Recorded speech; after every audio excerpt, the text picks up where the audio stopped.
Jagdish multi specialist hospital विश्व स्तरीय चिकित्सा सुविधाओं के साथ ट्रॉमा सेंटर 24 घंटे आपकी सेवा में तत्पर। Mohini Jagdish multi specialist hospital, Reliance petrol pump के निकट, राया रोड, मथुरा।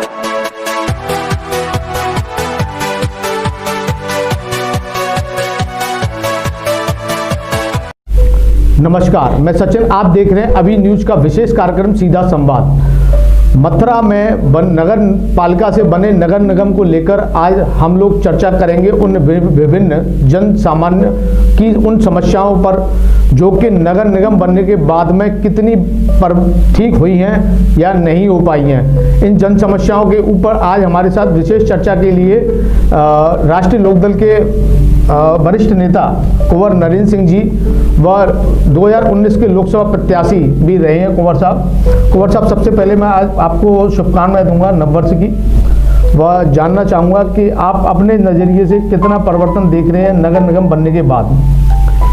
सर्वप्रथम तो मैं अभी न्यूज़ के चैनल के माध्यम से ब्रजवासियों को अपनी ओर से, अपनी पार्टी की ओर से, अपने परिवार की ओर से नववर्ष की हार्दिक शुभकामनाएं देता हूं और आपको इस नए चैनल की बधाई भी देता हूं। जो आपने प्रश्न किया कि नगर पालिका परिषद के बाद नगर निगम के परिवर्तन में आमूलचूल परिवर्तन होने चाहिए थे, लेकिन दुर्भाग्य है ब्रज का, मैं कहूँगा मथुरा का, यहाँ के धर्मपरायण लोगों का, कि जिनको जो उम्मीद थी वो आज तक नहीं पूरी हो पाई। आप देख रहे होंगे पिछले 6 महीने से बिरला मंदिर से लेकर और मसानी तक की सड़कें खुदी पड़ी हैं। कभी एक गड्ढा खुदता है, दूसरा बंद हो जाता है, दूसरा खुदता है, तीसरा बंद हो जाता है, लेकिन आज तक इतना अच्छा स्लैब 9 इंच का स्लैब था सीमेंटेड। मेरी समझ में नहीं आता है इनकी योजना और पॉलिसी क्या है। अंग्रेजों को हम बुरा तो कहते हैं, लेकिन अंग्रेजों की बनाई हुई 100 साल तक चलती है, आज भी चल रही है। आपने पहले लाइन डाली कि आज ये जल निगम की लाइन पड़ रही है, फिर सीवेज की लाइन डाली, फिर गंगा जल की लाइन डाली, कितनी लाइन। ये प्लानिंग पहले से क्यों नहीं हुई? 3 महीने लॉकडाउन रहा, मथुरा में कोई पत्ता भी इधर से उधर नहीं हिला। ये 3 महीने में काम क्यों नहीं किए गए जिससे कि जन समस्याओं को लोगों को झेलना न पड़ता? तो ये लोगों की प्लानिंग नहीं है। मेरा तो ये कहना है, मैं राजनीतिक परिदृश्य में नहीं कह रहा, ये अनुभवहीन लोग, बंदर के हाथ में जैसे नारियल पड़ जाता है ऐसे पड़ गया है। योजना कोई है नहीं, प्लानिंग कोई है नहीं, सिर्फ ये काम कराना और पैसे का दुरुपयोग करना और जनता को असुविधा देनी। तो आज नगर निगम की, और ये भी नहीं कंसेप्ट क्लियर है। मैंने कई बार पूछा, कई बार बात की, जल निगम वाले कहते हैं नगर निगम बना रहा है, नगर निगम वाले कह रहे हैं जल निगम पाइपलाइन डाल रहा है, कोई कहता है गंगा जल की पड़ रही है, कोई कह रहा है सीवेज की पड़ रही है। यही हमारे डैम्पियर में हाल है, पॉश लोकेलिटी कहलाती थी, आज बदाली पे आंसू बहा रही है। तो आज जो इनकी प्लानिंग है वो नहीं है। हमें तो बहुत उम्मीद थी, बीच में ये था कि साहब मथुरा NCR में आ जाएगा।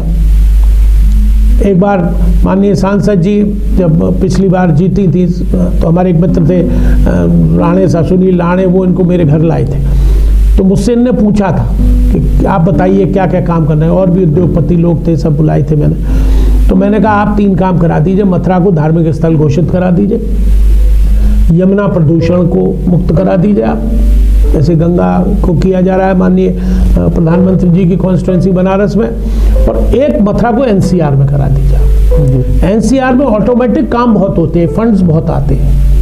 तो इन सब चीज़ों के आने से जन समस्याओं का अपने आप निराकरण हो जाता।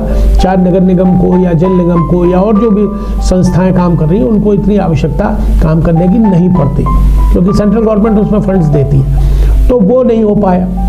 जबकि भरतपुर हो गया, बुलंदशहर हो गया, मुजफ्फरनगर हो गया, जो कि यहाँ से 200-250 किलोमीटर दूर है, तो मथुरा नहीं हुआ। तो ये जनप्रतिनिधियों की उदासीनता है।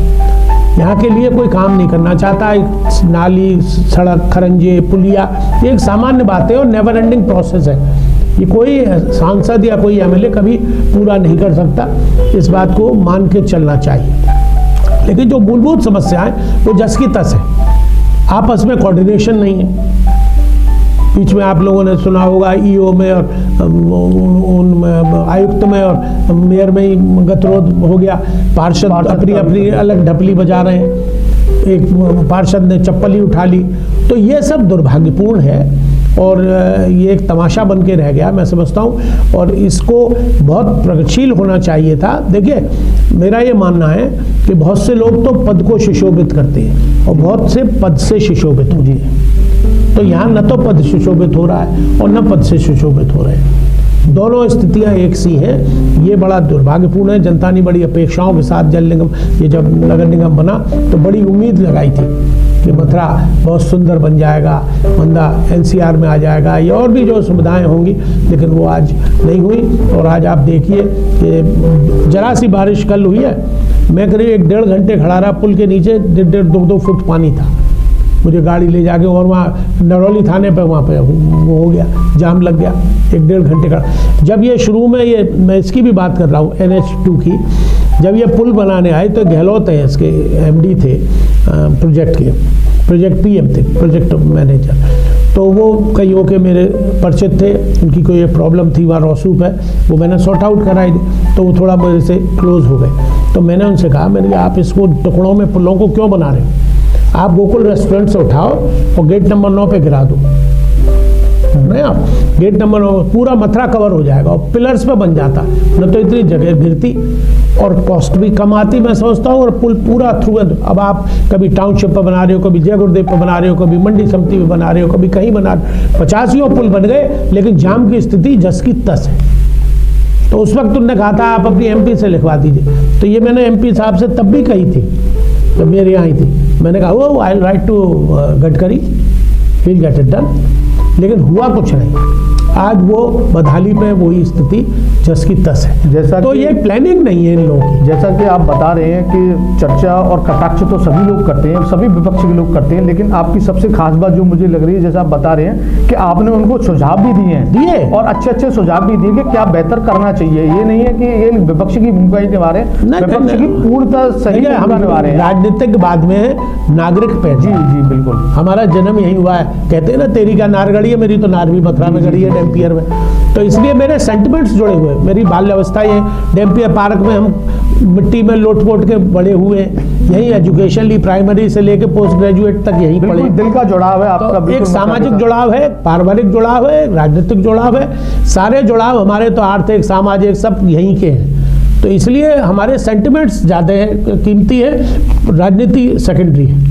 राजनीति तो सिक्के के दो पहलुओं, हार जीत चलती रहती है। हार से हमें न घबराना चाहिए, न डरना चाहिए। और हम तो आज भी, हमने तो कई बार अपनी इस पर भी, फेसबुक पे भी डाला है कि जब तक जिंदा रहेंगे, जब तक जिएंगे, तब तक ब्रजवासियों की सेवा करेंगे। हालांकि आपके परिवार से लोकसभा प्रत्याशी रहे भी हैं और आपने बहुत सारे काम बहुत नज़दीकी से देखे हैं, विकास के कार्य भी आपने बहुत नज़दीकी, और क्या होना चाहिए वो भी आपको जानकारी, वो भी नहीं हो पाए। वो रहे जरूर 3 बार, लेकिन वो उतने नहीं हो पाए जितना करना चाहिए था। ऐसा कोई काम नहीं हुआ जो इसलिए पब्लिक याद रखे कि इस टेन्योर में ये काम हुआ।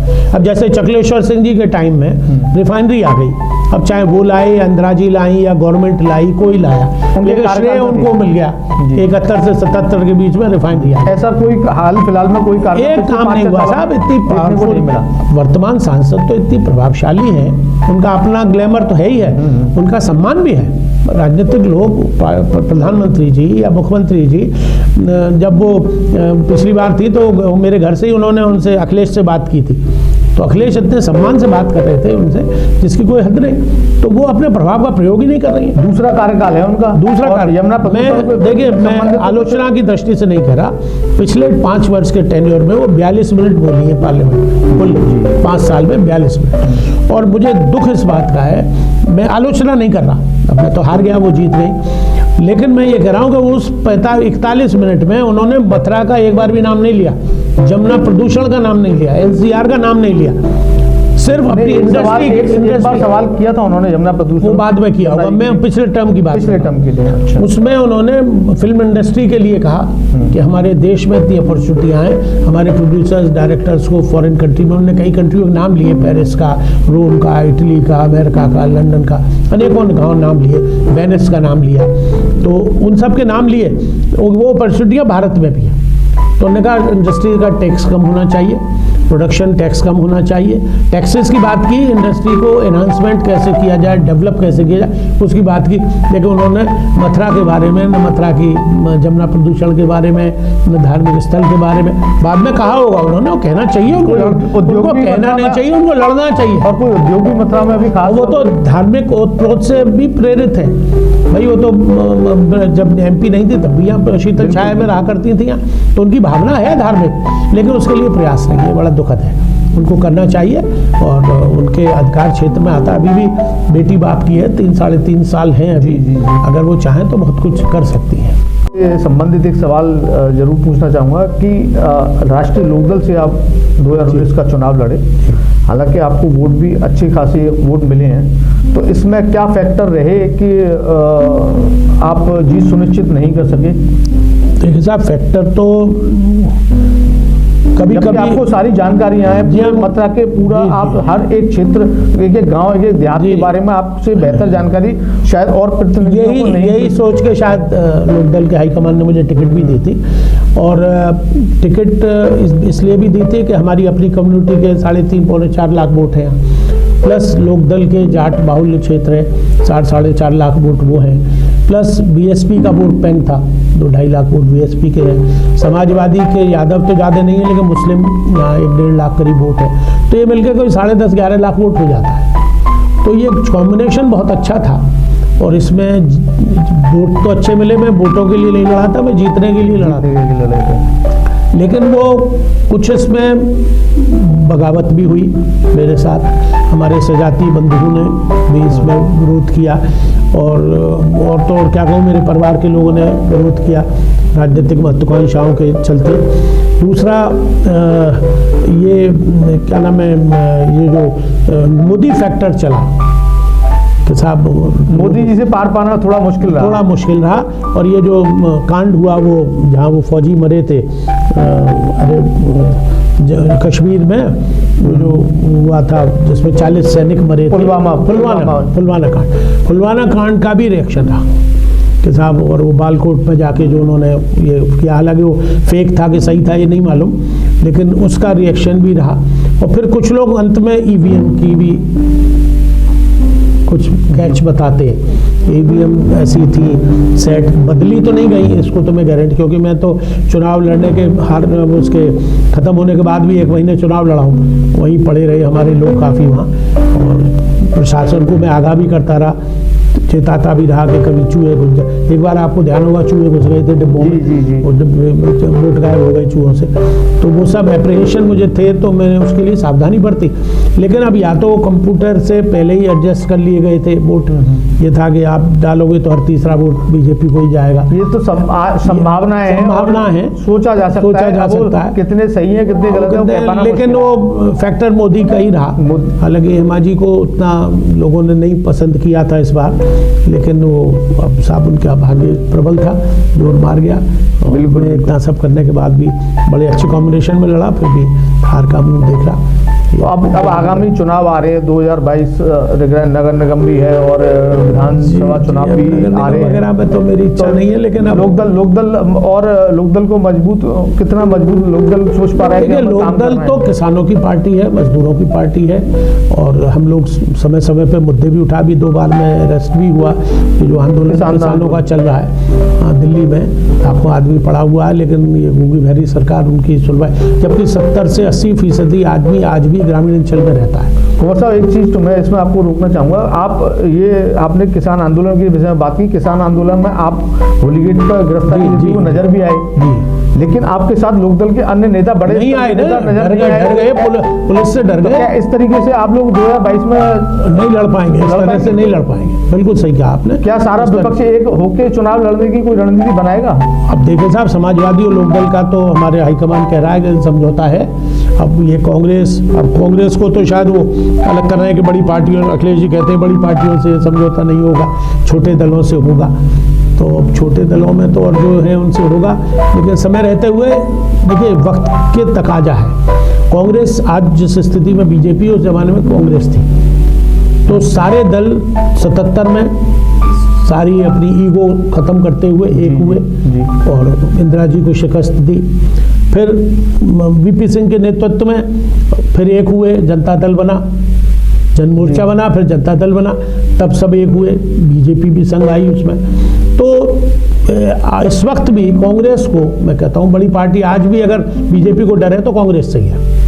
राहुल चाहे हिंदुस्तान में रहें चाहे बाहर रहें, उनको राहुल को टारगेट करना जी, तो उनको अप्रीहेंशन है, उनको डर है, फियर है कि ये कल को हमें पछाड़, नेशनल पार्टी के रूप में, नेशनल पार्टी के रूप में वही है। तो इसलिए उनको अभी भी ये है कि शायद कांग्रेस तो कांग्रेस को ये लगता है कि हम अगर मर्ज कर गए या हम एक साथ हो गए तो फिर ऐसा हमारा अस्तित्व खत्म हो जाएगा। लेकिन एक बड़े ताकत से लड़ने के लिए छोटी ताकतों को संगठित होना पड़ेगा, तभी विजय मिलेगी। इसमें पॉलिटिक्स में ईगो नहीं होती है, अपॉर्चुनिटी होती है, मौका देख के काम किया जाता है, और वो सभी पार्टियों को एक साथ आना चाहिए। अब मथुरा में जो जन समस्याएं पूरे तरीके से, जैसा आपने बता भी दिया कि सड़कों की हालत ऐसी है, जाम की स्थिति आप शहर में, तो क्या लोकदल पार्टी तो कभी कल्पना नहीं की थी कि मथुरा में जाम लगा करेगा। अब मथुरा में भी जाम लगने लग गया। समस्याओं के लिए अब आंदोलन होना बंद हो चुके हैं मथुरा के अंदर, या मथुरा के नेताओं ने बिल्कुल टोटल हार मान ली? बिल्कुल हार मान लिया साहब। एक आध अखबार कोई लगा रहता है और उसको भी कवरेज आप लोग देते रहते हैं, लेकिन अब वो बात जज्बा नहीं रहा। अब आप देखिए यूपी से, देखिए फायदा आज सिख है वहाँ पंजाब के, हरियाणा के किसान हैं। ऐसा नहीं है कि फायदा अगर समझौता होगा तो सिर्फ हरियाणा और पंजाब के ही लोगों का होगा, पूरे देश के किसानों को लाभ मिलेगा इससे। तो आज देश का किसान क्यों नहीं बोल रहा, बात तो कर रहे हैं। मैं तो ग्रामीण अंचल में जाता रहता हूँ, कहता रहता हूँ। कल ही मैं परसों नरी गया था तो कह रहे थे कुंवर साहब कब ले चल रहे हो? अब नरे कुंवर साहब के छोड़ा की बारात तो है ना कि ले चल रहे हो, अब तुम सब लोग आगे बढ़ो, हम तुम्हारे साथ हैं। और ये आंदोलन पहले ऐसा है कि किसान आगे है और नेता पीछे है। हमारे जयंत चौधरी को सामान वामान बांटने गए थे कुछ दिनों पहले, तो उन्होंने हाथ जोड़ दिए कि साहब आप चौधरी चरण सिंह के पोते हो, इसलिए हमने आपका ये ले लिया, आज आप आपके बाद कोई सामान लेकर बताना, हम आपको कोई खाना स्वीकारें।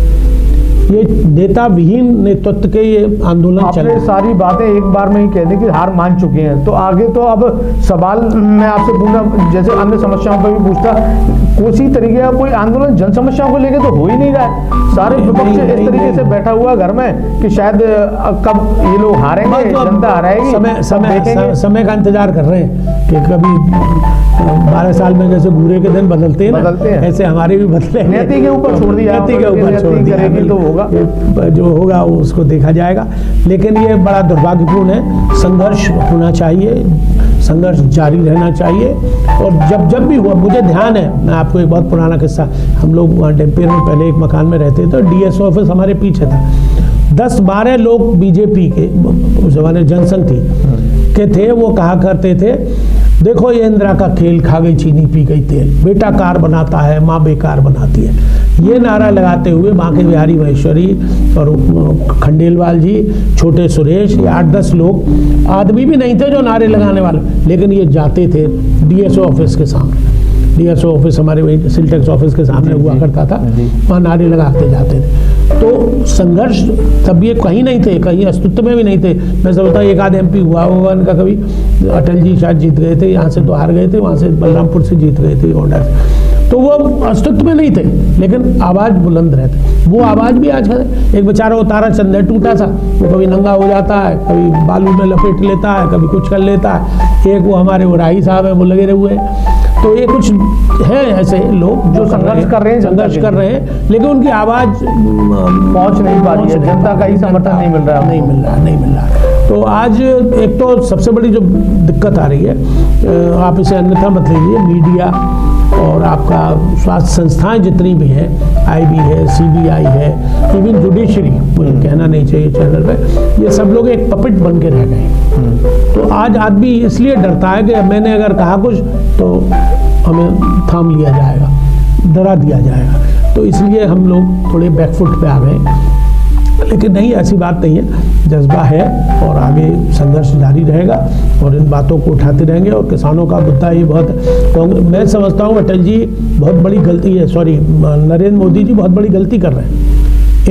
इसको सस्पेंड करना चाहिए, ऐसा हिंट सुप्रीम कोर्ट ने भी दिया है कि आप इसे बिल्कुल अभी फिलहाल सस्पेंड कर दें। अगर ये सस्पेंड कर दें या इनकी बातों को मान लें तो मोदी जी का कद और बढ़ेगा। और आज अगर ये फेल हो जाती है वार्ता या इनकी बात नहीं बनती है, तो मैं सोचता हूँ आने वाले समय में मोदी जी को बहुत भारी नुकसान होने वाला है, उनकी सरकार को बहुत भारी नुकसान। अब समय हो चला एक ब्रेक का। ब्रेक के बाद विशेष वार्ता जारी रहेगी। महंगी बिजली बिल की समस्या से छुटकारा पाइए, सोलर सिस्टम लगाइए। जी हां, आपके लिए बेहद आसान हुआ सोलर सिस्टम लगवाना। संपर्क करें Amity electronics corporation, Krishna Nagar, Mathura. जैसा कि मैंने आपको बताया कि भाई इसका ROI 25% है, यानी 25% का रिटर्न है।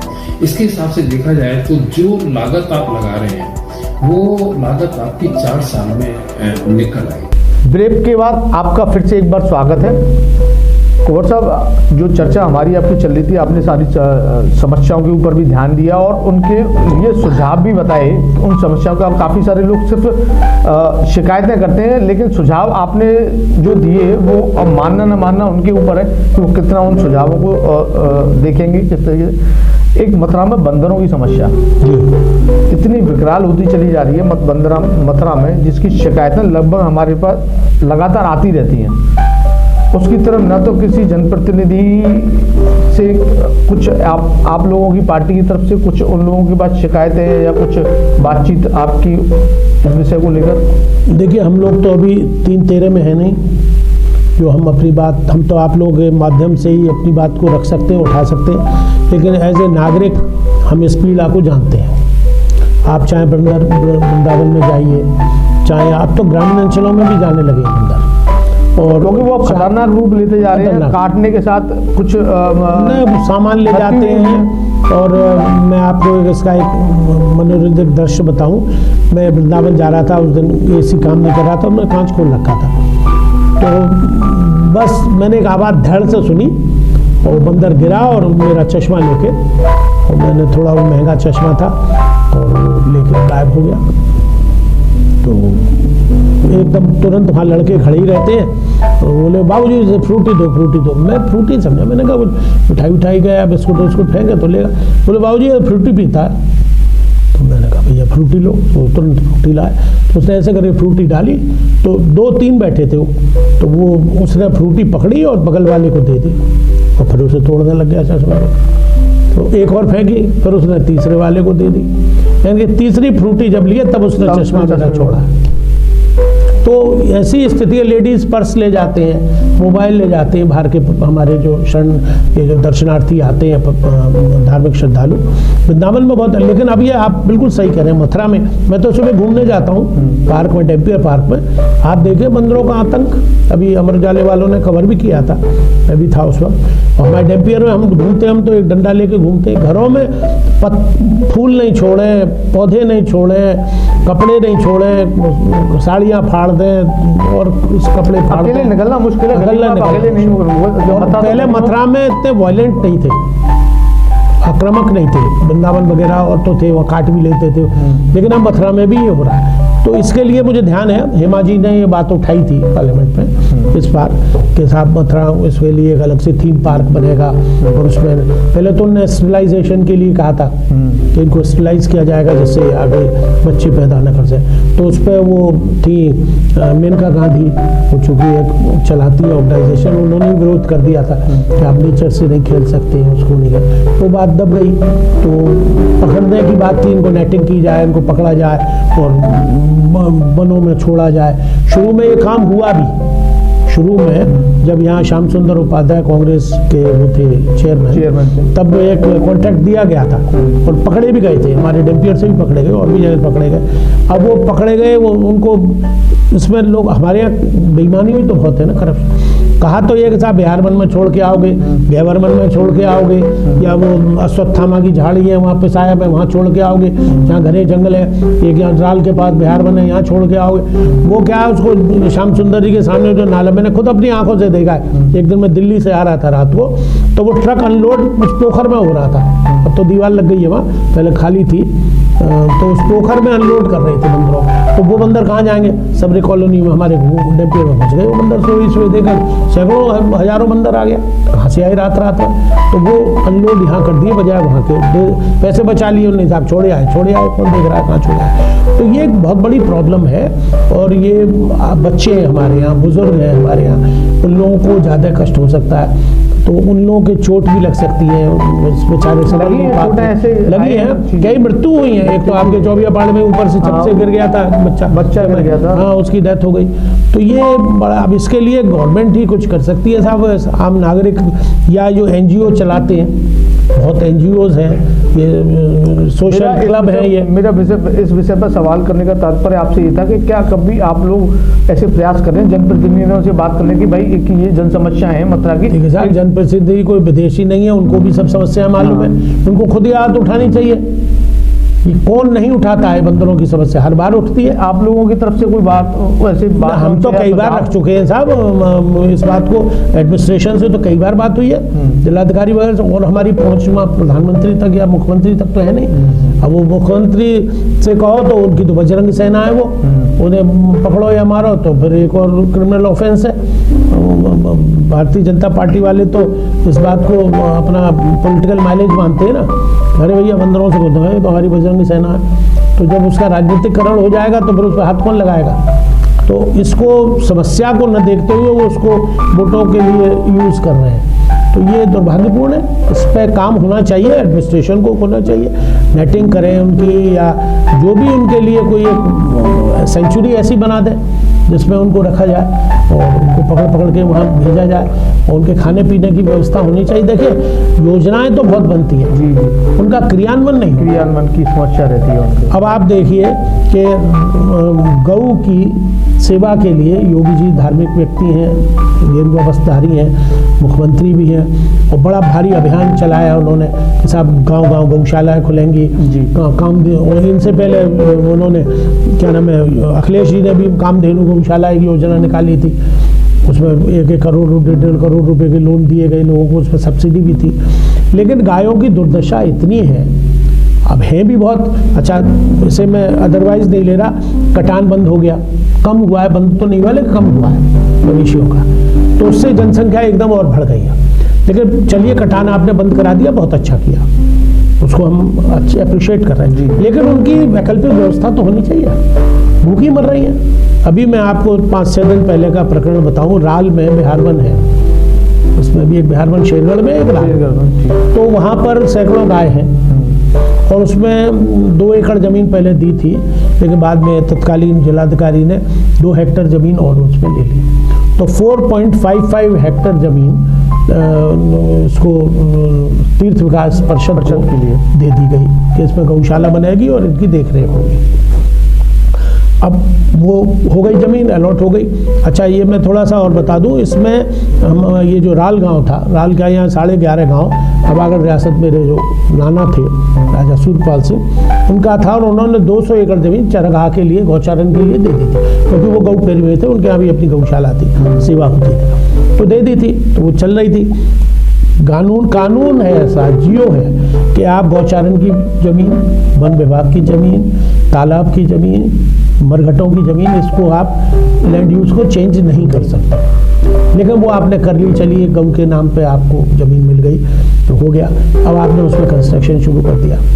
हाँ, वहाँ एक बिहारी जी का मंदिर है, राधा कृष्ण का बहुत प्राचीन मंदिर है, ऐसा होता हूँ 200 साल पुराना है, तो वहाँ उसमें दर्शन करने महिलाएं पुरुष जाते हैं नियमित रूप से, जंगल फिराकत में भी जाते हैं, नहा धो के दर्शन भी करते हैं। अब वहाँ रास्ता ही बंद कर दिया उस मंदिर में जाने का, गेट चढ़ गया, बाउंड्री बन गई चारों तरफ। ज़मीन आपको 4.55 हेक्टर दी है, आप उसको ले लीजिए, एक तरफ ले लीजिए, मंदिर में जाने का रास्ता तो छोड़ दो, आपने चारों तरफ बाउंड्री। और मैं जब अंदर गया उसमें, परसों सैकड़ों लोग, कल SFP साहब ने मुझको रोक के कहा भी कि आप साहब इतने लोगों को लेकर चले गए। मैं साहब, मैंने नहीं इकट्ठे किए, उन लोगों ने मुझे बुलाया, लोग पहले से इकट्ठे थे, तो वहाँ कोई बदनीयत नहीं थी, किसी ने कोई मारपीट नहीं करी, कुछ नहीं किया, हम लोग गए शांतिपूर्वक। गायों की इतनी बुरी हालत, आप कहें तो मैं इसमें मोबाइल में मेरे पे एक बच्चिया थी, उसके उस गर्दन पे गर्डर पड़ा हुआ था लोहे का, सही कह रहे हैं आप, और वो कह रहे थे कि मर गई।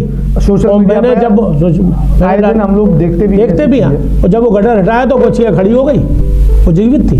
वहाँ गांव वालों का कहना है कि जिंदी गाय बच्चियों को ये लोग दफना देते हैं बुलडोजर। कौर साहब, ये तो, और नाद में, एक सेकंड और लूँगा आपका, नाद में खुर पड़े हुए थे, गोबर पड़ा हुआ था, खाने की जो नाद होती है इनकी, लड़ावनी जिसको कहते जी, हैं, और ईंट पत्थर पड़ी हुई थी, भूखी मर रही है गाय। ये पाप नहीं है? पाप नहीं लगेगा? अगर मैं करूँ तो मुझे भी पाप लगेगा। तो ये व्यवस्था है। आपने गौ पालन की बात तो कह दी, बड़ा अच्छा।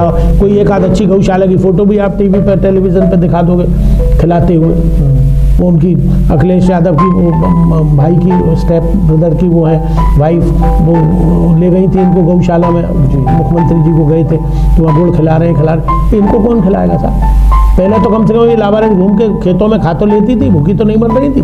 आज तो भूखी मर रही है। व्यवस्थाएं इम्प्लीमेंटेशन नहीं हो रहा है गवर्नमेंट। भूसा ही मिल जाए उनको सूखा खाने के लिए। ये अब आप जो पीरियड गया है कोविड-19 का, इसमें मथुरा में भी अछूता नहीं रहा। मथुरा में भी बहुत सारे केस निकले और अब भी निकल रहे हैं। और कोविड-19 में जो आप किस रूप से देख रहे हैं कि क्या सरकार की तरफ से लोगों को, मथुरा के लोगों को सुविधा और असुविधा दोनों चीज़ें, वो आप किस नज़रिए से देख रहे हो? बिल्कुल अव्यवस्था की दृष्टि से देख रहा हूँ। बहुत लोगों को दिक्कत हुई। जो लोग घर में क्वारंटाइन होने चाहिए थे, ज़बरदस्ती उनको ले जाके हॉस्पिटलों में डाल दिया गया। उनसे अवैध वसूली हुई। कृष्ण कुटीर में बच्चे रहे कुछ, मैंने उनकी कंप्लेंट डीएम से की भी, उनको रिलीज किया। गवर्नमेंट के आए थे कि 14 दिन की जगह 10 दिन रहेंगे। वहाँ वो घर से खाना जाता था उनका, और उनको कैदियों की तरह से बर्ताव किया जाता था। एक लड़का तो उस पर अनशन पे बैठ गया था, आपको ध्यान होगा, मकसूदन चतुर्वेदी का लड़का, मधुर दत्त का लड़का। जी जी है। तो अव्यवस्थाएं बहुत थी। एक पैनिक तो क्रिएट हो गया था, लोग डर गए थे। कोरोना आज भी खत्म नहीं हुआ, तरीके से हैंडल किया जा सकता था। इतना ज़्यादा, मेरे एक मित्र हैं, अब मैं उनका नाम नहीं लूँगा, उनके बेटे की शादी हुई नहीं, उनको दुबई जाना था। तो आजकल विदेश जाने से पहले चेक कराना पड़ता है ना, तो उन्होंने कहा कि साहब चेक उसमें पॉजिटिव निकले आए, दोनों हस्बैंड वाइफ, दोनों यंग कपल। तो उन्होंने कहा साहब, तो मुझ पे फ़ोन आया, मैंने भूदेव जो इंचार्ज है उनसे बात की, तो उन्होंने कहा ठीक है साहब। फिर बोले साहब ये घर में नहीं रहेंगे, अलग रखिए आप। तो उनको अलग भी कर दिया गया। अलग करने के बाद फिर फ़ोन आया कि साहब सीएमओ से बात कर लीजिए। खैर वो मैंने उनसे भी कही, फिर डीएम का आया, डीएम से भी कहा, तो उन्होंने कहा ठीक है आप पॉजिटिव आया तो सुरक्षित रहना जरूरी है। और यंग कपल था, तो वो अलग रह रहे थे। जयसिंहपुरा में उनका मकान है एक अलग, जस्ट उन्होंने बना रखा है, एसी वेसी लगा था। बोले हमारे को वहाँ चले भी गए। 12:30-1 बजे उनको उठा के ले जाके केडी में दाखिल कर दिया गया, और उससे मालूम है उसे जनरल वार्ड में डाल दिया। वो पढ़ी लिखी महिला, अच्छे घर की लड़की, वो बेचारी, कोई खांस रहा है, कोई थूक रहा है, कोई वहाँ ऑलरेडी कोरोना के पेशेंट्स थे बहुत जनरल वार्ड में। उसने कहा साहब प्राइवेट वार्ड दिलाई। मैंने उनके मालिक को भी फ़ोन किया, अब मैं अमाउंट नहीं बताऊंगा, लाखों रुपया लिया गया तब उसको प्राइवेट वार्ड से भी दिया गया। तो अवैध वसूली ऐसे हुई है। अब वक्त तो चला एक ब्रेक का, ब्रेक के बाद चर्चा जारी रहेगी, कहीं जाइएगा मत। 25 वर्षों से आपकी सेवा में अशोक इन्वर्टर अपनी बेहतर सर्विस और उच्च क्वालिटी की बैटरी के लिए प्रसिद्ध Ashok inverter, Masani road, Mathura. Ashok inverter Masani 25 वर्षों से मैं इन्वर्टर बैटरी का अनुभव है, और जो जनता के लिए मैं सेवा कर रहा हूँ, और उचित क्वालिटी, उचित सर्विस के साथ में इन्वर्टर प्लस बैटरी उपलब्ध है, और अर्जेंट सर्विस की सुविधा भी यहाँ उपलब्ध है। ब्रेक के बाद आपका फिर से स्वागत है चर्चा में। कुंवर साहब, एक सवाल मेरा ये भी रहेगा आपसे कि वो मथुरा के, आप एक जागरूक नागरिक हैं और आप मतलब बचपन से या मथुरा में रहे हैं और मथुरा को बहुत नज़दीक से देखा है, और हृदय का आपका संबंध है मथुरा की जनता के साथ। कुछ समय पहले, कुछ सालों पहले जगह जगह सभी चौराहों पर लाइट लगी थी, क्रॉसिंग लाइट जो लगी होती हैं। नगर निगम बनने के बाद वो लाइटें चालू ही नहीं हुई, वो तो और बंद हो गई। बिजली, ये जो स्टॉप गो और वाली जो लाइट थी, हाँ, जो लाल बत्ती, सिग्नल लाइट हाँ लगी थी, मुख्य चौराहे पे थी, और बढ़ गए पहले की अपेक्षा कर। और ये परिस्थिति मतलब कि क्या, किस नजरिए से आप देख रहे हो कि परिवर्तन इसमें? देखिए, मैंने शुरू में ही कहा था कि नगर निगम से बड़ी अपेक्षाएं थी, और हम तो ये समझ रहे थे कि क्वेटा या पेरिस या लंदन से कॉम्पीट करेगा मथुरा। लेकिन आज आपने बिल्कुल सही प्रश्न उठाया। या जो ये जाम की भयावह स्थिति है, अगर वो सिग्नल काम कर रहे होते तो शायद ये नहीं होती। तो नगर निगम पहले तो भी लगे थे कुछ दिनों, एक आध पे चले भी थे, स्टेट बैंक पे चला था, कृष्णा नगर वाले पे चला था, कई जगह कुछ समय चले, लेकिन आज तो वो सिग्नल ही नहीं दिख रहे हैं मुझे। उन्हें उखाड़ के मेरा कौन ले सवाल गया? इसलिए आपसे ये था कि मैं सिर्फ ये जानना चाहता हूँ, ये तो सवाल तो मैं जो इनसे संबंधित लोग हैं उनसे जरूर पूछेंगे। ये जानना था कि नगर पालिका में वो लाइटें लगी और नगर निगम आने के बाद तो शायद मेरे ख्याल से और अच्छी व्यवस्था होनी चाहिए, एनहांसमेंट होना चाहिए था, उसमें सुधार होना चाहिए था उसके प्रॉपर को, क्योंकि कभी कभी वो लंबे समय के लिए जली रह जाती थी तो लोगों को असुविधा भी होती थी। तो उसमें जो टाइमर लगा हुआ था उस टाइमर को एडजस्ट करना चाहिए था। कंपनी वाले जिनसे भी लगवाई थी आपने, ये उनकी ड्यूटी है। मैं शहर स्थल होली गेट पे भी लगी हुई थी, होली गेट पे भी थी, मतलब जाम की मतलब कहाँ नहीं है जाम? हमने तो कभी कल्पना नहीं की थी मथुरा जैसा छोटे शहर में भी जाम लगेगा। आज वाहन इतने बढ़ गए, तो वही तो मैं कह रहा हूँ, नगर निगम से कोई लाभ नहीं हुआ, कोई लाभ दिख नहीं रहा है, हुआ नहीं, कोई दिख नहीं रहा है। मेयर साहब हैं वो अपने राउंड ले, अरे भाई आप जनप्रतिनिधि हो, सिर्फ ऑफिस के लिए थोड़ी, आप भौतिक सत्यापन भी करो कहाँ कमियाँ हैं। 84 बरसात आती है, 2-2 फुट पानी भर जाता है, नाले साफ नहीं हुए भी तो वो ढंग से नहीं हुए, तो ये अपव्यय है, धन का अपव्यय है। इसके लिए सुधारने के लिए आपको एक टीम बनानी पड़ेगी, चाहे आप पार्षदों की बनाएं, चाहे अधिकारियों की बनाएं। आप पे बहुत बड़ा, ठीक है, ये मेयर बहुत बड़ा पद है, ये बड़ा गर्मामयी पद है। आपके नीचे एक IAS काम करता है, आपका सबऑर्डिनेट एक IAS, आप अगर चाहें तो उससे बहुत काम ले सकते हैं। और यंग IAS है लड़का, तो आप उससे काम लीजिए, अपनी टीम लगाइए। आपने सुलभ शौचालय बना रखे हैं जगह जगह, गरीबों को उजाड़ के, हमारे बसों खड्डे पर आपने तोड़ के उजाड़, मैंने तो उसमें से न कोई जाता देखा ना आता देखा। हमारे डैम पे पार्क में सुलभ शौचालय बोले, उनमें अश्लीलता होती है, अब आप उसका दुरुपयोग होता है। ये लोकदल के लिए मिनी बागपत माना जाता था मथुरा, लेकिन लोकदल कहीं कुछ बल्कि कुछ करते हुए संगठन कमजोर है और इसकी कई कार्यकर्ताओं ने मांग भी उठाई है। अब जैन जी क्या कारण है उसके ऊपर ध्यान नहीं दे पा रहे, उनका ध्यान किसानों की समस्याओं को लेकर उधर ज़्यादा है, क्योंकि उनके बागपत और छपरौली और उधर के लोग काफ़ी वहाँ हजारों की संख्या में बैठे हुए हैं। इस पर अब चूँकि पंचायतों के चुनाव आ गए, तो हमारी तो ये प्रयास रहेगा कि पंचायत हमारे कब्जे में आए, जिला पंचायत हमारे कब्जे में आए, तो उससे मैं सोचता हूँ आने वाले MLA के चुनाव में, लोकसभा चुनाव में हमको पॉलिटिकल लाभ होगा, माइलेज मिलेगा। तो इस वक्त तो पूरा कंसंट्रेशन पंचायत के ऊपर। आपका कहना बिल्कुल, आपने अपनी पार्टी की ओर से आपका बिल्कुल कहना सही है, लेकिन क्या केवल लोकदल चुनाव के समय पर फायदा लेने के लिए आएगा या सड़कों पे भी नजर आएगा कभी कि इन सड़कों पे ही रहता जनमानस की समस्याओं? मैं तो कांग्रेस में था पहले, मैं देखता था कि कांग्रेस के अलावा अगर कोई दिखता था, कांग्रेस सत्ता में भी रही, विपक्ष में भी रही, तो उस वक्त लोकदल ही दिखता था। आज लोकदल के माले अधिकारी कांपते थे, डरते थे। बिल्कुल लोकदल आज कहीं कोई पता ही नहीं, डर डर के घरों में बैठ जाते हैं। संगठन इतना लचर है कि कोई काम ही नहीं करता दिखाई दे रहा है, तो इसका बड़ा गलत मैसेज जा रहा है। हमसे लोग कहते हैं साहब कचू करो कचू करो, अब हम पे तो जो हो सकती है हम करते हैं। उस दिन जाजम पट्टी पे हमला के जाम लगा दिया, वहाँ पुलिस पहुँच गई अरेस्ट करने, तो हम पे तो जो शरीर से हो रहा है वो कर रहे हैं, बाकी जिम्मेदारी तो संगठन की है। संगठन इसी बीच में एक महत्वपूर्ण सवाल हो रहा है जी कुंवर साहब, मथुरा 3 लोग से न्यारी है, जिसमें सबसे महत्वपूर्ण स्थान यमुना जी का है, जिसको कि मथुरा के ब्रजवासी सभी लोग माँ का दर्जा देते हैं। भी और यमुना प्रदूषण के लिए न तो विपक्ष कुछ कह पा रहा है, बोल पा रहा है, सुन पा रहा है, बिल्कुल नजर ही नहीं आ रहा है।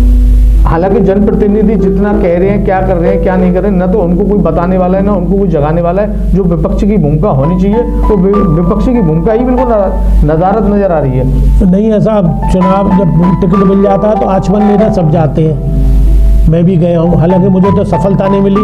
अगर आज मैं ये बड़ा बोल नहीं बोल रहा हूँ, अगर मैं आज जनप्रतिनिधि होता, मथुरा को रिप्रेजेंट कर रहा होता, तो जमुना की स्थिति इससे ज़्यादा बहुत अच्छी होती। इतना ही मैं कह सकता हूँ, ये तो नहीं कह सकता कि मैं उसे निर्मल कर देता, लेकिन जो पानी, देखिए प्रदूषण गंगा में भी है, ऐसा नहीं है कि गंगा के किनारे शहर नहीं बसे हुए हैं, यमुना के किनारे शहर और प्रदूषण यही आ रहा है, ऐसा नहीं है हर जगह, लेकिन वहाँ पानी का बहाव बहुत है, तो जो प्रदूषण होता भी है वो पानी में बह जाता है जी। आप समझे ना, तो इसलिए वहाँ पर गंदगी कम है। यहाँ पे क्या है, नाले टैप हो रहे हैं, होने चाहिए, हुए नहीं। पिछली सरकार में मुझे ध्यान है कि ये जब रावत जी थे, हरीश रावत जल संसाधन मंत्री, तो एक पैक्ट हुआ था, रमेश बाबा की यात्रा गई थी, उसमें जयकृष्ण दास जी भी थे, सब लोग गए, बात हुई, तो 22 किलोमीटर नाले दिल्ली से मथुरा की तरफ सैंक्शन हो गए थे। 22 किलोमीटर नाले बनेंगे जिनमें कि ये जो गंदे नाले, सीवेज वाटर, केमिकल युक्त पानी, ये सब उन नालों में गिरेगा और उसमें ट्रीटमेंट प्लांट लगेगा जो साफ पानी करके जब फिर वापस शहर की सफाई के लिए उसके लिए दिया जाएगा। वो तो ये कहते हैं कि इतना साफ हो जाएगा आप इसे पी भी सकते हैं, लेकिन चलो उसको पीता तो कौन, लेकिन कम से कम और कामों में आ जाता वो पानी, जमुना में नहीं जाता। लेकिन उसी अनफॉर्चुनेटली तभी सरकार बदल गई और आप विश्वास नहीं करोगे, जब रमेश बाबा की दूसरी यात्रा गई तो मुझे उन राष्ट्रीय पदाधिकारी भी बना दिया था, मैं भी गया था उस यात्रा में फरीदाबाद पर, सारे साधु, रतनबरा जी भी थी, सारे साधु संत थे और वहाँ बहुत बड़ा आयोजन हुआ, हजारों आदमी थे, उसमें उमा जी भी आई, उमा भारती भी। तो मैंने ये बात, जबकि मैं कांग्रेस में नहीं था, लेकिन एक बात चूंकि हुई थी इसलिए मैंने वो बात अपने भाषण में रख दी उच्चारण में। मैंने कहा ये माननीय जल संसाधन मंत्री बैठी हुई हैं, इनको हो सकता है जानकारी हो, लेकिन मैं जो जानकारी बता रहा हूँ यही बात मैंने हरीश रावत वाली बात, तो वो इस बात से तो चिढ़ गई कि ये बात मेरे सामने क्यों उठा दी गई, जबकि एक योजना थी, अच्छी योजना थी। देखिए सैम पेट्रोदा था, राजीव गांधी उसे ढूंढ के लाए, लेकिन मैं अटल जी की तारीफ करूंगा, सरकार से हट गए, सैम पेट्रोदा को उन्होंने वापस बुला लिया, क्योंकि एक टेक्नोलॉजी का आदमी था जो वो जानता था, सॉफ्टवेयर के बारे में जानता था, तो उसको उन्होंने हटाया नहीं, भले ही वो राजीव के बहुत क्लोज थे, लेकिन उसको संग रखा। तो एक जो अगर आपको नॉलेज है, आपको एक अच्छी चीज़ है, तो उसको आप क्रियान्वयन करो ना, उसको एग्जीक्यूट करो, वो आप नहीं कर रहे हो। मैं समझता हूँ उसी का अपयश मिला कि उमा भारती आज मंत्री भी नहीं है, जमुना मैया की बद्दुआएं लगी उनको, इसलिए नहीं है। कुंवर साहब, एक छोटा सा आखिरी सवाल और मैं आपसे पूछूंगा, यहाँ की विद्युत समस्याओं को लेकर जो शिकायतें आती हैं, बिजली के बिल को लेकर भी कुछ शिकायतें आती रहती हैं, और विद्युत व्यवस्था में आप क्या परिवर्तन देख रहे हैं कि पहले पिछले कुछ सालों में क्या परिवर्तन आया है, जो पहले हाल था उससे अखिलेश सरकार के बाद? देखिए ये तो दुर्भाग्य है, मथुरा का दुर्भाग्य है। हम वही वाली बात आ गई कि नगर निगम बनने के बाद मथुरा क्वेटा बन जाएगा, और हमें ये था कि साहब ऊर्जा मंत्री मथुरा के हैं, तो मथुरा में तो ऐसा लगेगा जैसे पावर हाउस बन गया, यहाँ तो लाइट कभी जाने का सवाल ही नहीं उठना चाहिए, न तो कोई ऐसी समस्या आनी चाहिए। आप ये देखिए मथुरा वृंदावन मुख्य मार्ग है धार्मिक श्रद्धालुओं का, वैसे भी वृंदावन बहुत बड़ा। आप एक स्ट्रीट लाइट मुझे यहाँ से वहाँ तक वृंदावन तक दिखा दीजिए। गोवर्धन मुख्य मार्ग है, सैटरडे संडे को लाखों आदमी गुजरता है, जी जी जी, वहाँ पे एक लाइट दिखा दीजिए। आए दिन गाड़ियों में चोरी होती है, लूट होती है, वहाँ पे वाहियातगिरी होती है, लड़के लड़कियाँ ऊधम मचाते हैं, उन अंधेरे का लाभ का इशारा स्ट्रीट लाइटों हाँ ठीक है, ये तो स्ट्रीट लाइट हुई। और ये हाईवे पे NH2 पे जो लाइटें शहर के आसपास लगी हुई हैं 40% जलती हैं। आप किसी भी पुल पे देख लीजिए जाके, आप भी नागरिक हैं, उस नजरिए से देखिए, आपको 40% से 60% बंद मिलेंगी आपको लाइट। तो ये ऊर्जा मंत्री का जनपद है, 1,06,000 वोटों से जीते हैं वो, तो इसीलिए जनता ने जिताया उनको। अभी 4 बूंद पड़ी है परसों, तो मेरे डैम्पियर में 24 घंटे बाद कल शाम को रात 8 से 8:30 9 बजे आई है। गैस बोगरा पे कोई फॉल्ट हो गया, फॉल्ट ढूंढने में उन्हें 24 घंटे लग गए। तो ये एक आपका, और एक बात और बताऊं, मीटर 3 बार बदल गए, एक बार कंप्यूटर मीटर हो गए, एक बार वैसे मीटर हो गए, फिर प्रीपेड मीटर कहीं कहीं लग गए। तो क्या तमाशा हो रहा है, जनता को लूट रहे हो आप, किस तरह से जनता इसका मैं आपको अपना बताऊं, मेरे फार्म पे वहाँ एक छोटा सा रेस्टोरेंट है, उसको दे रखा है चलाने के लिए, तो उसका 1800, 1700, 1600 का बिल आता था। उस पर बिल आ गया 2 या 3 महीने का, उसने नहीं दिया, 60,000 रुपये का आ गया। वो भागा मेरे पास आया, मैं लेके उनको एक्सचेंज पे गया, एक्सचेंज से कहा मैंने, फिर एक्सचेंज बोले साहब इसमें नहीं, इसका एरर है और ये है। तो मैंने एरर है तो चेक मीटर लगाओ ना, ऐसी से कहा मैंने, ऐसी ने उसमें चेक मीटर लगा दिया। तो उसके 35 यूनिट शायद 4-5 दिन में आए, उससे एवरेज लगा लो और बढ़ा लो महीने भर का, उसका आया तो 2200 रुपये का बिल बना उसका। तो मैंने कहा 2200 रुपये का है, आप इससे 2200 और जितने दिनों का लैप्स है और पुराने बिल देख लो 6 महीने के इसके, उस एवरेज से निकाल के आप इससे पेमेंट ले लो। तो उन्होंने कहा नहीं साहब, फिर उन्होंने देख दाख के जब मेरा थोड़ा दबाव बना तो उन्होंने कहा नहीं साहब वो तो 42,000 रुपये, 60,000 के 42 हो गए। फिर मैंने कहा नहीं 42,000 कैसे हो गए, उसे भेजा तो फिर 32,000 हो गए, 34 या 32,000। तो बोले साहब हम इससे कम नहीं होगा। अरे भाई जब बिल उतना है ही नहीं तो तुम 32,000 क्यों ले रहे हो उससे? बोले साहब इतना कर सकते हैं, आप कह रहे हो तो हम इसकी इंस्टॉलमेंट करा दें जी। तो उसकी इंस्टॉलमेंट हो गई, 32,000 वो पेमेंट कर रहा है, उसने पैसा 18,000 या 17,000 जमा कर दिए, बाकी वगैरह। तो ये नंगा नाच है कि नहीं है? एक ये तो मेरी एक नॉलेज में है, ऐसे कितने लोग हैं। और फिर FIR और हो जाती है उन लोगों की, अगर आप नहीं करें FIR और पुलिस अलग मांस नोचती है उनके, गाल बंद कर रहे हैं नहीं तो पैसे दे। उस अब गिरफ्तारी को अवॉइड करने के लिए कंज्यूमर पैसे और देता है उनको। तो ये देखिए मथुरा के लिए इतना दुर्भाग्यपूर्ण है कि मथुरा का ऊर्जा मंत्री भारी मतों से जीता। अरे तुम्हें अपने उस पर ध्यान रखना चाहिए कि तुम मुख्यमंत्री की कुर्सी पर निगाह लगाए बैठे हो, हैं? वो बाद में देख लेना, पहले जो दायित्व आपको दिया गया है, जनता ने आपको, गवर्नमेंट ने दिया गया, आप उसका निर्वहन करो, उसको देखो, उसके बाद आप आगे की अपनी राजनीति सोचना ना। कम से कम आपका इतना खौफ तो होना चाहिए। आज यहाँ जा रहे हैं, आज वहाँ अखबारों में फोटो आ गई, टीवी पे आ गई, उससे आप खुश हो गए कि साहब हमें तो बड़ी हाईलाइट किया जा रहा है। अरे हाईलाइट तब होगे जब अच्छा काम करोगे, जनता को रिलीफ दोगे, जनता कंज्यूमर को रिलीफ दोगे, उसको सुविधा दोगे, तब आदमी खुश होगा कि हाँ भाई हमारा। मुझे ध्यान है BSP के ये थे रामवीर उपाध्याय, तो साहब हाथरस के लोग आज भी तारीफ करते हैं उसके टेन्योर की, कि साहब जब रामवीर था हमारे 1 मिनट को बिजली नहीं जाती। यहाँ ये स्थिति क्यों नहीं है भाई? फिर अंडरग्राउंड केबल डालने का फायदा क्या हुआ कि जरा सी बारिश से 4 बूंद पड़ी और लाइट गायब, फिर आपने अंडरग्राउंड क्यों डाली भाई? उससे क्या फायदा हुआ आपको? तो ये पैसे का वेस्ट, अपव्यय है, मिसयूज है फंड्स का। आप 3-3 बार मीटर बता रहे, एक बार भाई जो करना है कर लो, उसके बाद कंज्यूमर को रिलीफ दो। ये थोड़ी है कि आप चौथ वसूली कर रहे हो हर दिन, अब जैसे महाजन पैसे नोचता रहता है ऐसे कंज्यूमर को नोच रहे हो आप। तो ये बड़ा दुर्भाग्यपूर्ण है साहब। अब लेकिन जनता ने चुना है भाई, बोया पील बबूल का तो हम कहाँ से खाए। आप देख रहे थे विशेष चर्चा कुंवर नरेंद्र सिंह जी के साथ।